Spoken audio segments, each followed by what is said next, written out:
Selamat malam penonton setia JFarm. Di video kali ini kita akan membahas tentang tingkat produktivitas telur dan apa saja faktor yang mempengaruhi.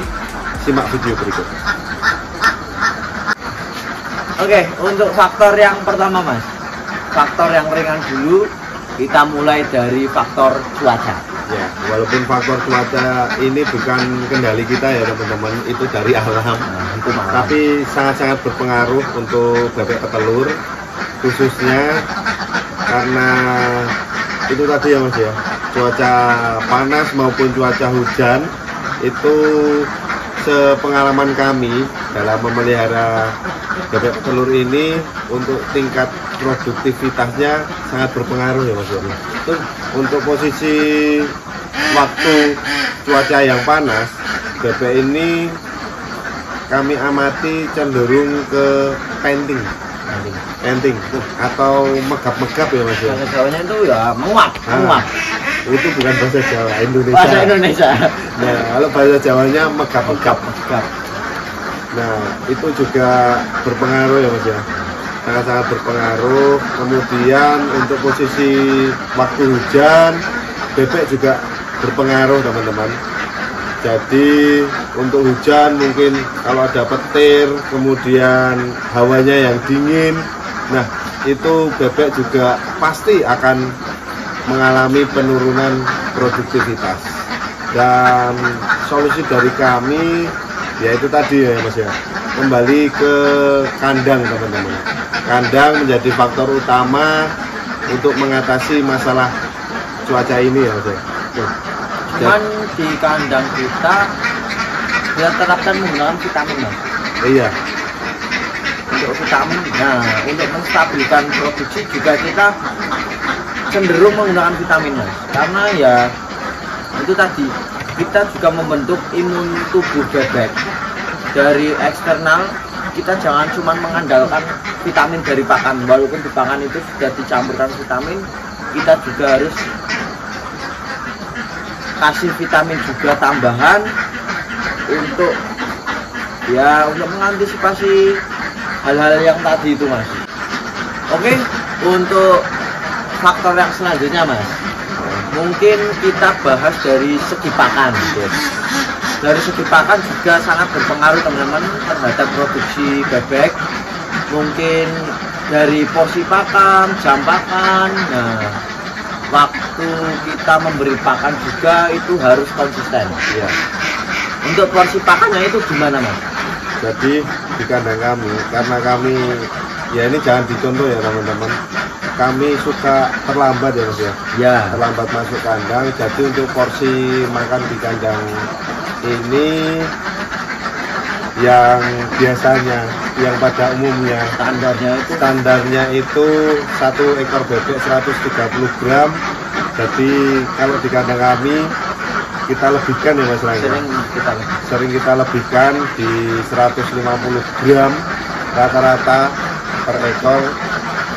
Karena itu tadi teman-teman, kita menanggulangi kalau kita telat masuk kandang, biar bebeknya juga tidak terlalu lapar ya Mas ya.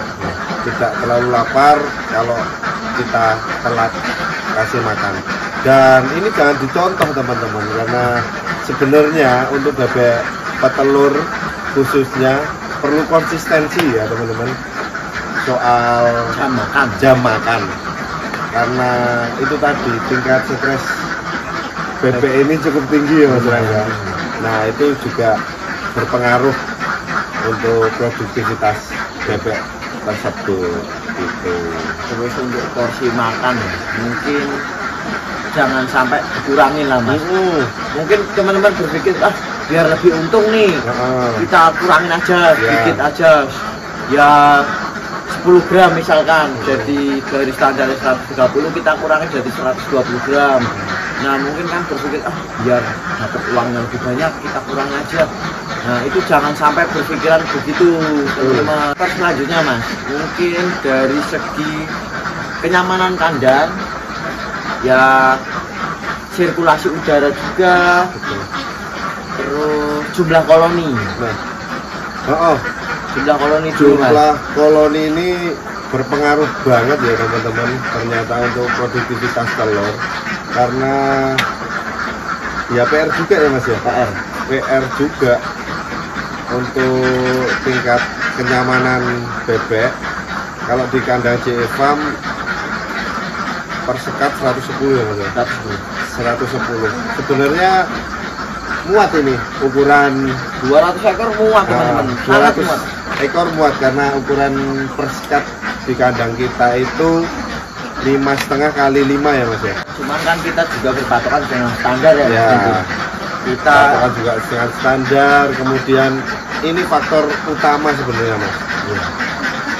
Tingkat kegagalan bebek bertelur itu karena terlalu banyak jumlah koloninya. Mungkin jadi berebut pakan ya Mas, berebut pakan, kemudian kenyamanan, kemudian desek-desekan itu kan nggak enak juga loh Mas. Sirkulasi udaranya mungkin juga kurang lancar kan, sirkulasi udaranya juga kurang, ya itulah ya Mas ya. Makanya kita pakai standar aja teman-teman. Kalau di kandang kami kita pakai per meter persegi itu kita isi 4.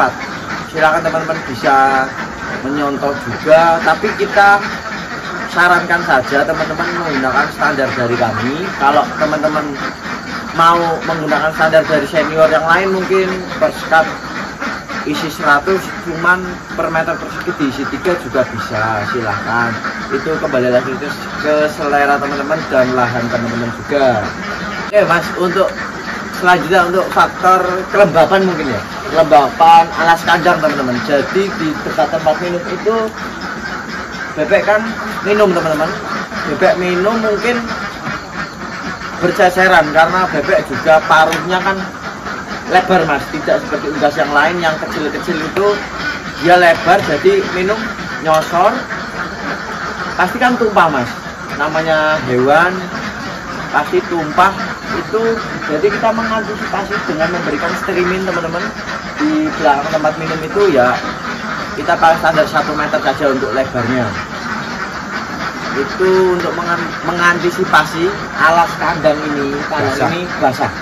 Betul, karena kalau kandangnya basah itu bebek juga kurang nyaman. Pasti stres.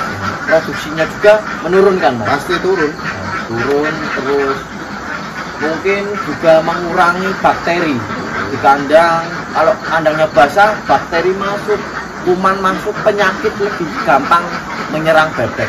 Walaupun bebek itu terkenal unggas yang sangat kuat Bos, unggas yang paling kuat yang kita amati itu daripada ayam atau tingkat stresnya tinggi. Nah itu betul, tingkat stresnya juga harus diperhatikan.